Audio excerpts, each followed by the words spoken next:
आदाब साहब, आदाब। हम तो उस खबीस का पीछे पीछे यहां चला आया। हमको क्या मालूम था कि तुम्हारे से मुलाकात हो जाएगी। बहुत भटका साहब, बहुत भटका, तुमको मिलने के वास्ते बहुत भटका। तुम इधर खून करके आराम से बैठा हुआ है और उधर वो बेकसूर उमेश को फांसी होने वाला है। और अब तुम्हारा भी यहां से बचकर जाना नामुमकिन होगा बादशाह खान। मेरे ऑफिस के ठीक नीचे एक नाला बहता है जिसके जरिए तुम्हारी लाश सीधा समुद्र की खाड़ी में जाकर निकलेगी। अफसोस बादशाह खान कि तुम्हारी लाश को कांधा देने के लिए 4 आदमी भी नसीब नहीं होंगे।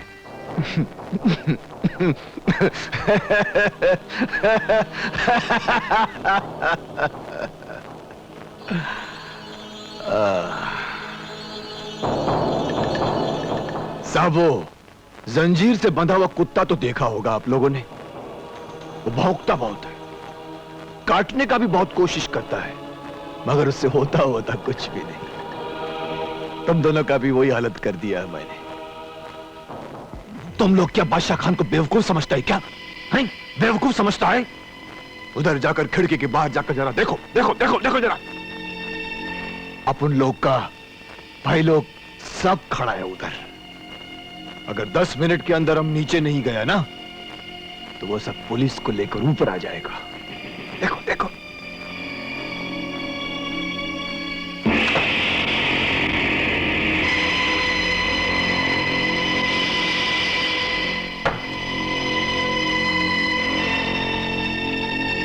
चुप क्यों हो गया तुम लोग? चलाओ गोली चलाओ। तुम्हारा इरादा क्या है? इरादा बहुत सीधा साधा है साहब। तुम एक सौदा किया जय को मारने का, अब हम सौदा करेगा तुमको बचाने का। कितना चाहिए? कश्मीर वापस जाने का 1 टिकट और 20 लाख। 25 लाख दूंगा। ये 5 लाख किस खुशी में साहब? जय के लिए। मुझे जय चाहिए। मिलेगा साहब, मिल जाएगा, मगर पहले जैसा धोखा मत करना वरना। डोंट वरी खान, आज रात 11 बजे जय को खंडाला के गोदाम में लेकर आ जाना। रुपया और टिकट तुम्हें वहीं मिलेंगे, याद रखना। 11 बजे। ठीक है साहब, चलता है। ओए साहब, ये बंदूक अपनी जेब में रखो, खुदकुशी करने के काम में आएगा। ये वहां पहुंचेगा 11 बजे और हम वहां पहुंचेंगे ठीक 10 बजे। 11 बजने वाले हैं। खान जय को लेकर आता ही होगा। तुम सब तैयारी में रहना, ओके?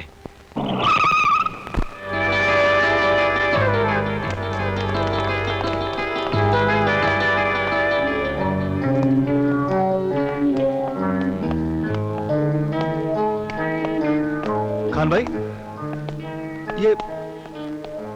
ये तुम मुझे कहां ले आए हो? फिक्र मत करो, थोड़ी देर में सब पता चल जाएगा। ये जगह कौन सी है? सानी साहब, आप और यहां? हैरान हो गए ना मुझे देखकर जय? शाबाश बादशाह खान, शाबाश।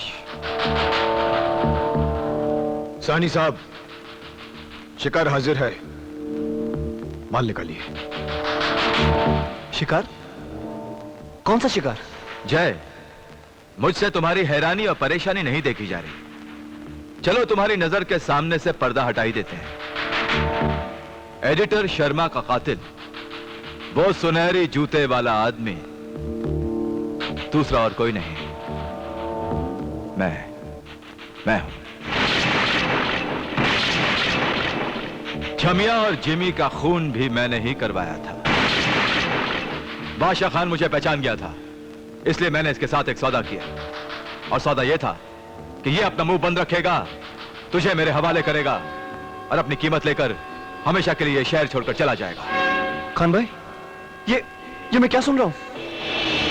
तुमने जो कुछ सुना बिल्कुल ठीक सुना। तुम इतने छोटे हो सकते हो बादशाह खान, मैं कभी सोच नहीं सकता था।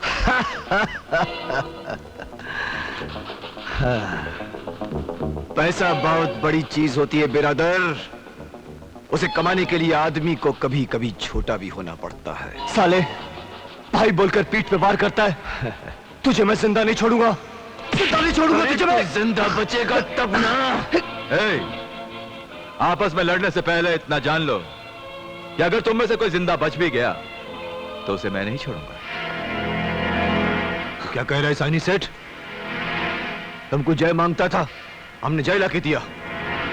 हम बंबई हमेशा के लिए छोड़ने को तैयार है, फिर भी तुम हमको मारने की बात करता है? हाँ, क्योंकि तुम जैसे ब्लैकमेलर से मुझे सख्त नफरत है। राज अखबार के एडिटर ने भी मुझे ब्लैकमेल करने की कोशिश की थी। मेरे कुछ डॉक्यूमेंट उसके हाथ लग गए थे। अगर वो अखबार में छप जाते तो शहर का जाना माना वकील, जनता का चाहता एमएलए संग्राम सिंह साहनी विदेशी हथियार सप्लाई करने के जुर्म में, ड्रग्स की स्मगलिंग करने के जुर्म में जेल की किसी कोठरी में चक्की पीस रहा होता। चंद घंटों बाद उमेश को फांसी हो जाएगी और उसके साथ साथ एडिटर के मर्डर की भी फाइल हमेशा हमेशा के लिए बंद हो जाएगी। संग्राम सिंह के बारे में कौन जानता है? सिर्फ तुम दोनों। तुम्हारा काम भी तमाम हो जाएगा।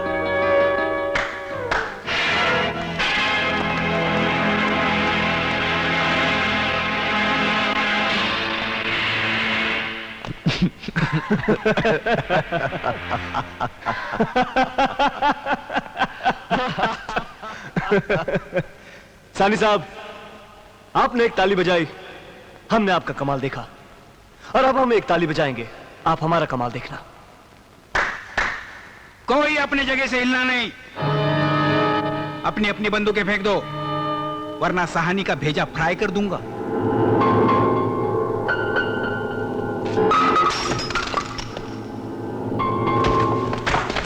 बड़े बड़े निशानची मेरे ही हाथ के नीचे काम कर चुके हैं। समझे?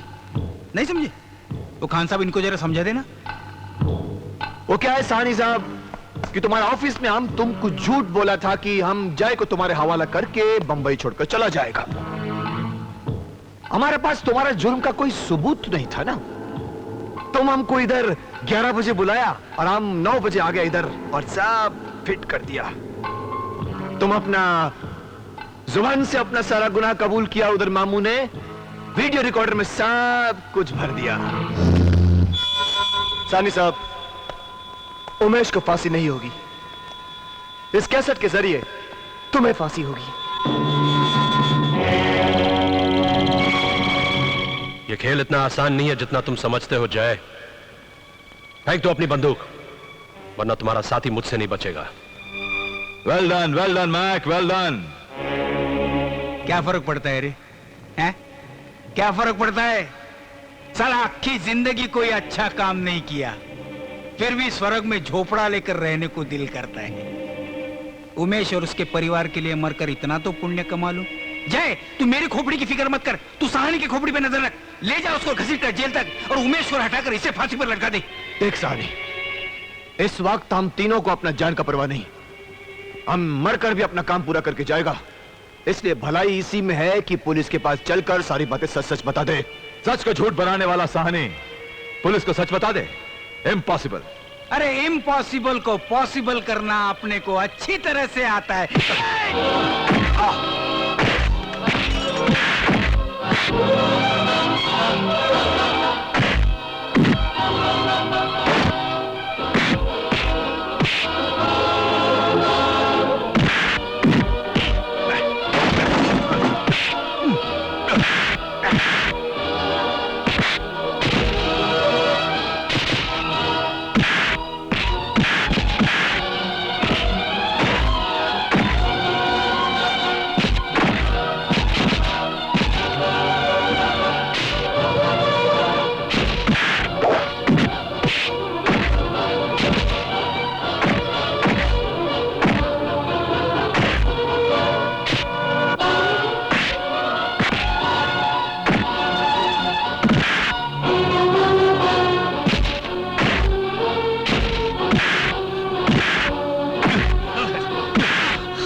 औलाद।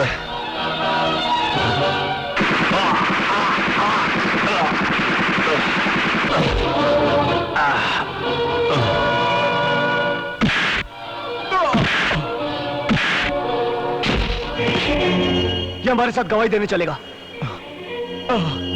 गवाही देने? उमेश को फांसी लगने में सिर्फ 1 घंटा बाकी है। यहां से सेंट्रल जेल तक पहुंचना मुश्किल नहीं, नामुमकिन है। हार गए तुम लोग। चल चल चल।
सब क्या है? ऊपर वाले का चमत्कार है जेलर साहब। एक बेगुनाह को बचाने के लिए इस गुनहगार को सही वक्त पर यहां भेज दिया।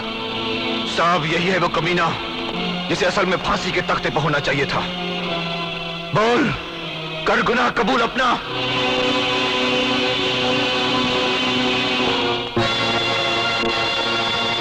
जेलर साहब,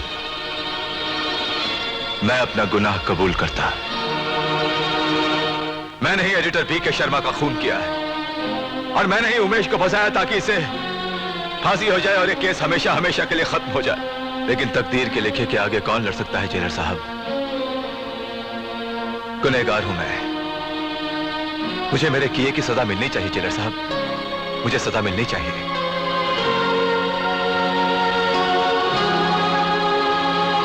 पहनाइए मुझे हथकड़ी।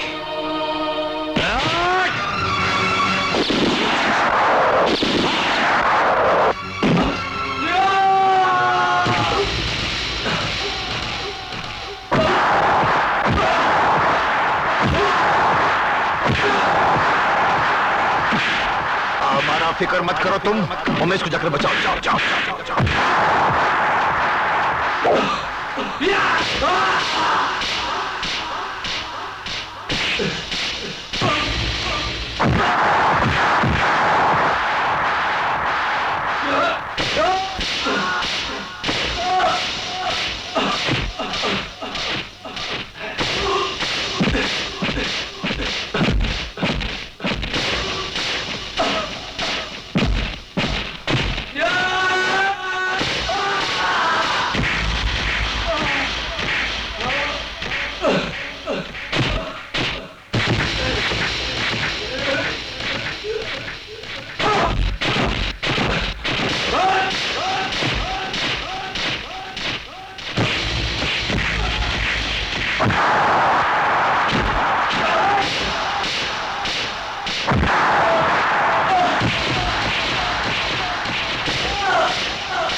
इंसान गुनाह करके दुनिया की नजरों से कितना भी छिपता फिरे, मगर वो हर लम्हा खुदा की नजर के सामने होता है।